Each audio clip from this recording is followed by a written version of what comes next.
For years, my own daughter made me believe I was responsible for her father's death. "You'll regret this until the end of your days," she'd whisper in the night, trembling with rage. The painful truth had been hidden in her purse all along. Good morning, my dear viewers. May grace and peace be with each one of you watching right now. My name is Alma Davis. I am 74 years old, and I live in Cottonwood, Arizona, a quiet desert town not far from the New Mexico border. My life has been marked by heartbreak, deception, and a long journey to reclaim what was stolen from me. But now, in these later years, I have found healing in colors, in threads, and in telling my own story. These days, my greatest joy is creating hand-dyed tapestries using indigenous Arizona plants: the skin of prickly pear for pink, iron-rich desert clay for earthy browns, mesquite bark for tints of bronze, and wild sage for soft greens. My grandmother, a Navajo weaver from New Mexico, taught me these techniques when I was still a young girl. She would say, "Plant and earth hold the memory of color. You must only learn to ask them gently." With her guidance, I learned to spin wool, mordant it with copperas, and coax pigments from what others would dismiss as desert dust. My hands are old now, but they still remember the curve of the shuttle, the tension of the warp threads, the way the warp and weft speak to each other as they cross. In my quiet studio, a sunlit room at the back of my small adobe house, I surround myself with skeins of dyed yarn, hanging like colorful secrets waiting to be told. The smell of boiled bark and the grit of earth under my nails, these are smells I belong to. 5 years ago, I finally earned ownership of this little adobe home after decades of renting and struggling. Before that, the idea of a space that belonged to me was a dream too fragile to hold. My earlier life was something like a gilded prison, beautiful from the outside, but filled with sharp edges inside. I smiled in public, but wept in hidden corners. My weaving now is more than craft. It is my voice, my witness. From the windows in my studio, I can see the dusty roads of Cottonwood, the mesas in the distance, and on clear days, a narrow ribbon of the Verde River glinting in sunlight. During the afternoons, I set aside my loom, brew a cup of sweet desert tea, mint and mesquite honey, and watch people come and go, children heading home from school, neighbors watering their plants, an old man walking his dog. Life pulses in those small motions. And speaking of stories, before I continue with mine, I ask this of you. If this video is stirring something in your heart, hit that like button and subscribe to this channel. Tell me in the comments below which state you're watching from, and what time of day you found this video. Early morning with your coffee, after lunch, or late at night before sleep. I read every comment, and I'd love to know who you are and where my story has reached you. Let's weave a community of healing threads together. You know, life surprises us sometimes in ways we never imagine. We raise children, believe we know them, yet the person they become can transform into someone unrecognizable. That's what happened to me. For years I carried a guilt that was never mine, a heavy stone that aged me more than time itself. But before I tell you how the lie was finally unmasked, I need to go back to when I was still Alma, the girl who ran barefoot across red earth with no inkling of the pain to come. I was born and raised in a small settlement on the outskirts of Gallup, New Mexico, not far from the Navajo Nation. My father, Jonathan Davis, worked in the mines and for local contractors. He was a man of few words but with large, steady hands.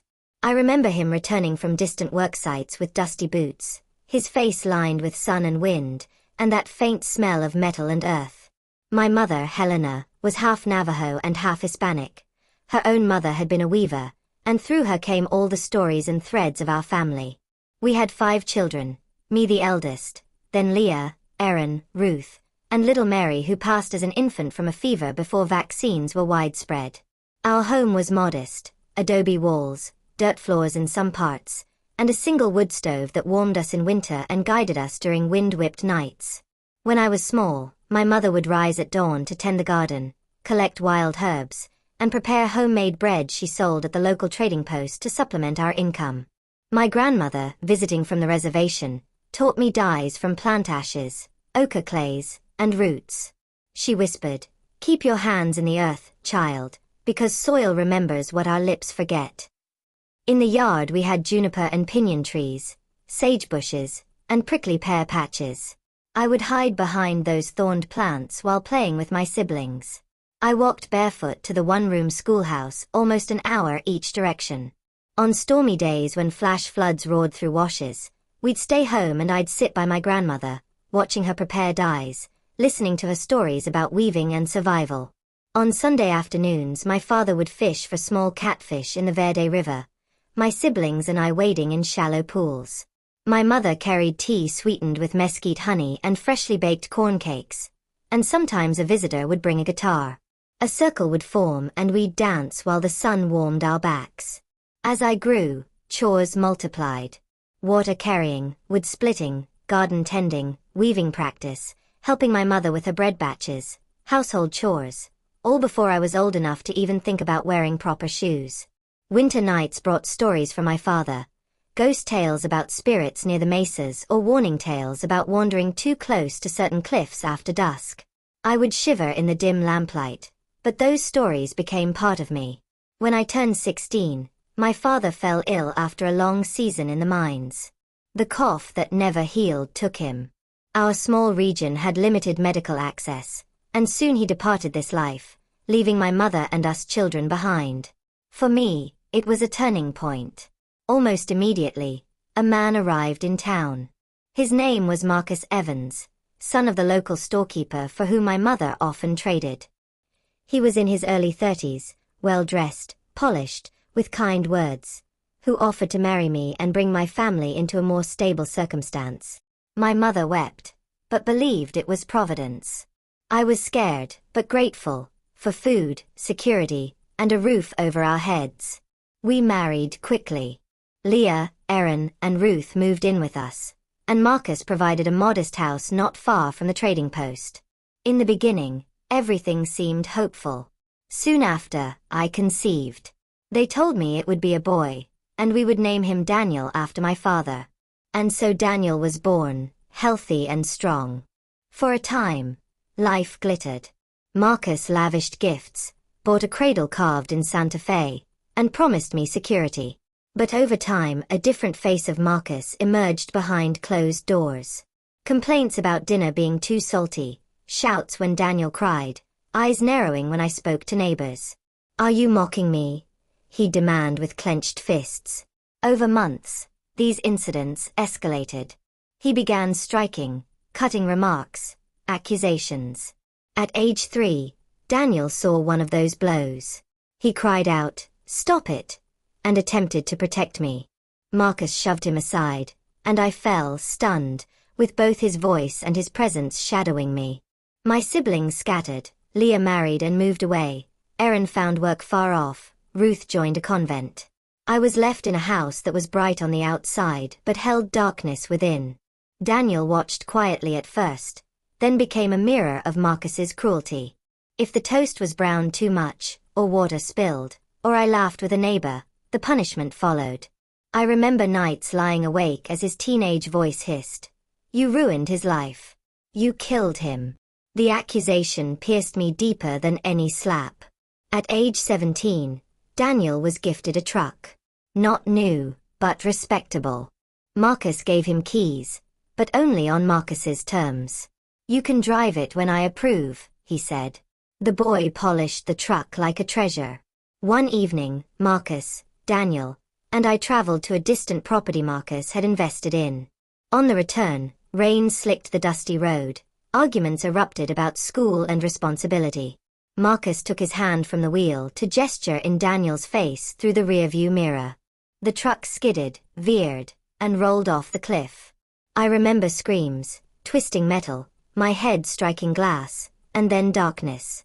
When I awoke in the hospital, broken ribs, bruises, a fractured hip, I asked after Marcus and Daniel. The nurse looked away. Daniel survived with concussion and a few cuts. Marcus had died instantly, driver's side crushed. 2 days later I faced my son. The first words he spoke to me as he regained consciousness were not pity or grief, but accusation. "You made him drive. It's your fault. You killed him." After Marcus's funeral, I returned to a house that now echoed with memories and shadows. The furniture he chose, the rugs he had walked across, The very scent of the walls. Everything carried his presence, though his body was gone. In town, people approached me with that familiar combination of pity and suspicion. They brought covered dishes, offered to help with errands, but their eyes lingered too long on mine, searching for signs of guilt, for some clue in my face that could explain what had happened on that road. It didn't take long for Daniel's version of the accident to circulate. In the aisles of the local market, at the post office, behind closed doors of the church, whispers took root. She distracted him while he drove. He never would have crashed if she hadn't been arguing with him. She made him angry, she always did. My silence only added fuel to their speculation. At home, Daniel had just turned 18, legally a man, emotionally still a boy armed with bitterness. And now, a boy who inherited everything. The house, the land, the savings Marcus had tucked away for the family's future. I had rights, of course. Papers said so. But Daniel made it clear from the start, you won't touch a cent of it. I'll manage everything. You've done enough. I protested once, softly, not to start a fight but just to remind him, I was his mother. He stared at me with those same pale eyes that Marcus had, only colder. You killed him. You should be thankful you're not in jail, much less living under this roof. From that moment on, my life narrowed into something smaller than existence. I was allowed to live in the guest room. Meals were regimented, my movements restricted. If I needed groceries or medicine, Daniel either came with me or sent someone from the store. He said it was for my safety, that people still hadn't forgiven me. The phone line was relocated to the kitchen, where he could hear everything. Not that many people called. Leah sent letters. I answered them in secret, careful never to say too much. When she called, I'd force cheer into my voice and say, just tired, that's all. I feared what Daniel might do if he heard me telling the truth. One weekend, Leah visited. I hoped, quietly, foolishly, that maybe she would see it. See the way he controlled everything. But Daniel was perfect while she was there. He poured tea, offered slices of apricot pie, spoke softly. I'm just doing my best for Mom, he said with a shy smile. It's been so hard since Dad passed. When she asked if I was okay, I hesitated, not because I didn't want to tell her, but because I didn't know how. I'm managing, I finally said. One day at a time. After she left, Daniel cornered me in the hallway. What did you tell her? He asked, his voice calm, too calm. What lies did you whisper while I was in the other room? I shook my head. Nothing. Just small talk. He stepped closer. If I ever hear you trying to turn people against me, I'll make sure everyone knows who you really are. I nodded. I stayed silent. And each night, I wept into a pillow I'd stitched myself, years before, when I still believed I could build a peaceful home. Eventually, I began to find small rebellions. I picked up scraps of yarn that were hidden away in an old chest. I began weaving again, but only at night, only when Daniel was asleep. The work was clumsy at first, my hands stiff, my thoughts tangled. But slowly, the rhythm returned. I made gloves, scarves, small woven patches. I bartered these for wool, not money. I dared not touch money, not with Daniel around. One day he found the money I had traded for a shawl, carefully tucked away in a drawer. What's this? He asked, waving the folded bills in front of me. Who gave you this? Mrs. Tallman from the flower shop, I said, voice shaking. She wanted a scarf, I gave her one. She paid me a little something. Daniel sneered. You don't need money. You have a roof. Food. Me. That should be enough. He pocketed the bills and walked out of the room, leaving the door open wide like a warning. And so even that small freedom was taken from me. The years crawled by. Daniel went off to college in Flagstaff, studying business. But he came back every weekend, religiously. To check on things, he said. But I knew. He was checking on me. Always watching. Always reminding me. You've got no one but me, he'd say, setting down grocery bags like a generous savior. Another man would have thrown you out years ago. You should thank me. And eventually, I began to believe him. That's what happens when the same lie is whispered in your ear every day. You start to hear it in your own voice. You start to think, maybe I did distract Marcus. Maybe I did kill him. At night, I dreamed of the crash. But the details changed. Sometimes Marcus was shouting. Sometimes I was. Sometimes Daniel wasn't in the car at all. Memory blurred under the weight of guilt. When Daniel turned 27, he married a woman named Mia. She was soft-spoken, always smiling, always polite. And like others before her, she had heard his version of the accident. I could see it in her eyes, the cautious kindness, the distance, the quiet judgment. During her pregnancy, I dared to hope things might soften, that a grandchild might change the shape of our fractured bond. I began secretly weaving a baby blanket, soft wool dyed with juniper and sage.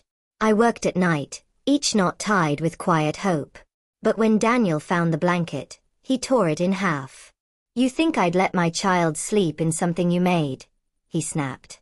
"With the same hands that destroyed his grandfather?" That night, I didn't cry. Something deeper stirred, a feeling I hadn't had in years. Not pain. Not guilt. Anger.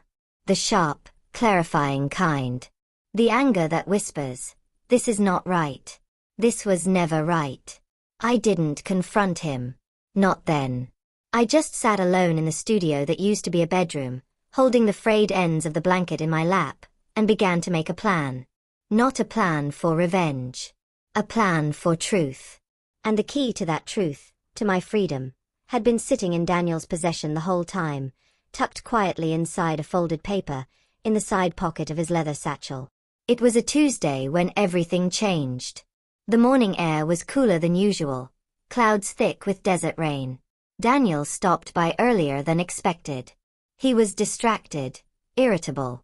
"I need you to pay the utility bill today," he said, tossing his satchel onto the kitchen counter. "The money's in the side pocket. Just the bill amount. Nothing more." He went to shower. I stood there, the bag in front of me, my hands trembling. I wasn't looking for anything other than the bills. But when I opened the pocket, something slipped loose, a folded page, yellowed at the corners. I unfolded it, almost on instinct. My heart stopped. It was an old clipping from the Arizona Sentinel, dated June 3, 1994. Headline: Local businessman dies in crash on Fossil Creek Road. The article detailed the accident. But it was Daniel, not Marcus, who had been driving. Daniel, not Marcus. A minor, unlicensed. Police called it reckless driving. Marcus had died at the scene. I had been in the back seat. Everything came back, suddenly sharp and clear. The rain, the curve, Marcus shouting, Daniel behind the wheel. My silence. His lie. The last 10 years. I quickly replaced the paper, took the cash, and closed the bag. Daniel exited the bathroom moments later, wet hair slicked back, whistling. "You find it." "Yes," I said softly. "Thank you." But inside, something had shifted. That night, I made a copy of the clipping. A real copy. Proof. And I began preparing for the day I would finally speak. Daniel continued his therapy. I learned later from Mia that he had finally begun to face the truth about the accident. The guilt of being the one who had driven that night, the trauma of Marcus's death, the shame of the lie he had built. It was not an easy road. He stumbled. There were moments when the old defensiveness surfaced, when his voice hardened, when he tried to retreat into excuses. But the birth of their child, little Rosa, shifted something. Holding her, he couldn't hide from himself anymore. Slowly, the walls began to crack. Meanwhile, I began again. With Leah's help, I returned to Cottonwood but not to Daniel's house. I used what remained of Marcus's insurance, money Daniel had hidden but could not legally keep, to buy a small adobe house near the Verde River, just a few blocks from where my grandmother had once gathered sage. It wasn't large, but it was mine. The first night I slept there, the smell of clay and mesquite drifted through the window. For the first time in decades, I woke without the weight of guilt on my chest. I turned one sunlit room into my studio. Bought a new loom from a Navajo craftsman in Gallup.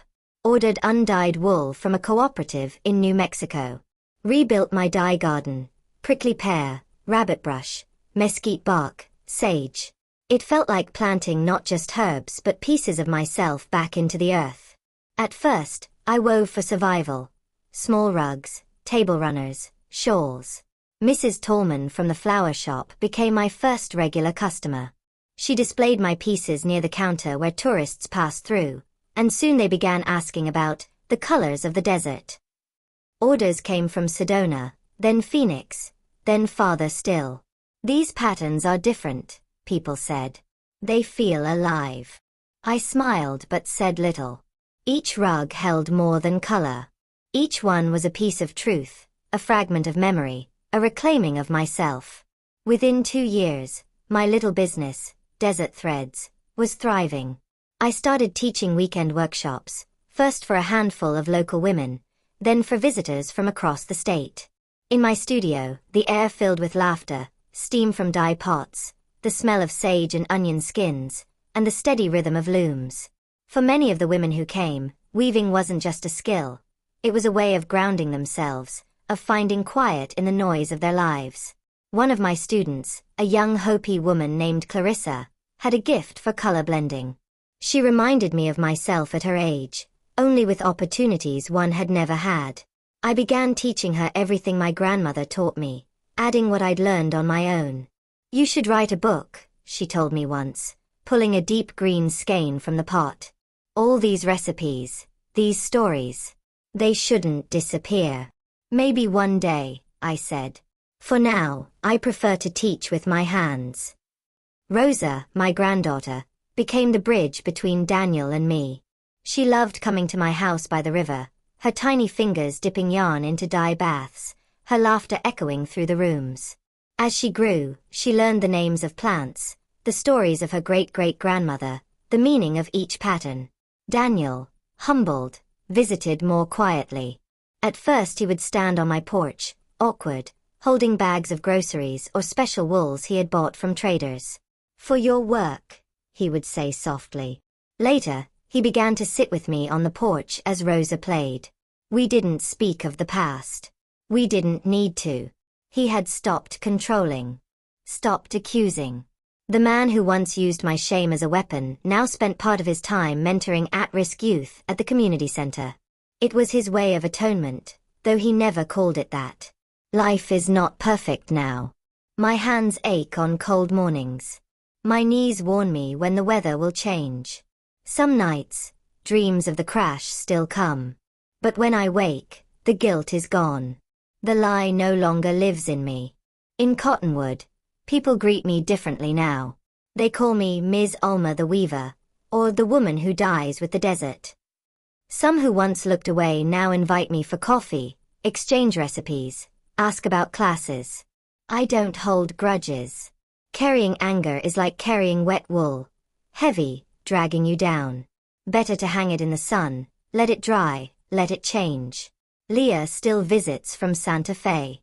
We sit on my porch with sweet tea and watch Rosa chase lizards along the garden wall. We talk about our father's ghost stories, about the long walk to school, about our grandmother's loom.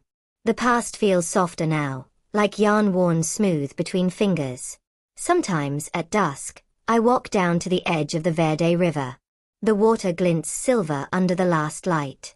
I think of my grandmother gathering plants on the other side of the border, crossing rivers both real and unseen.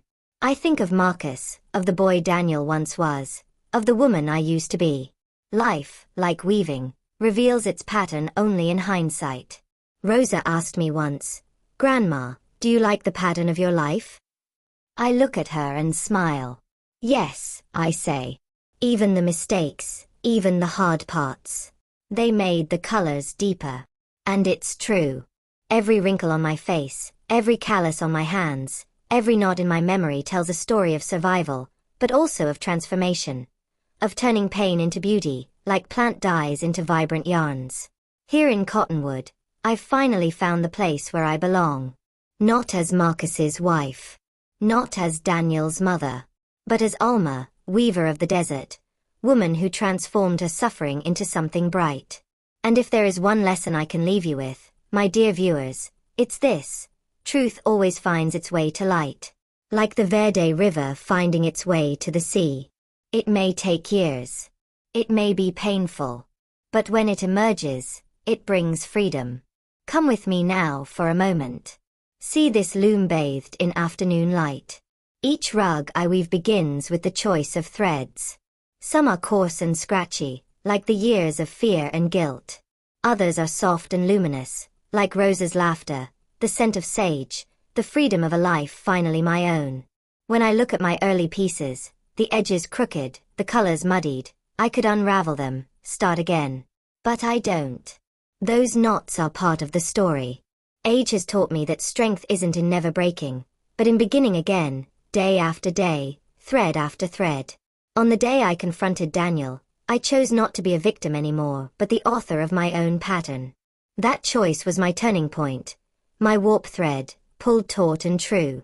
If you who are watching me now carry guilt that may not be yours, if you live under control or manipulation, know this, your thread is still your own. Even when it feels frayed, it can be rewoven. Even when your hands shake, you can start again. Seek help. Tell your story.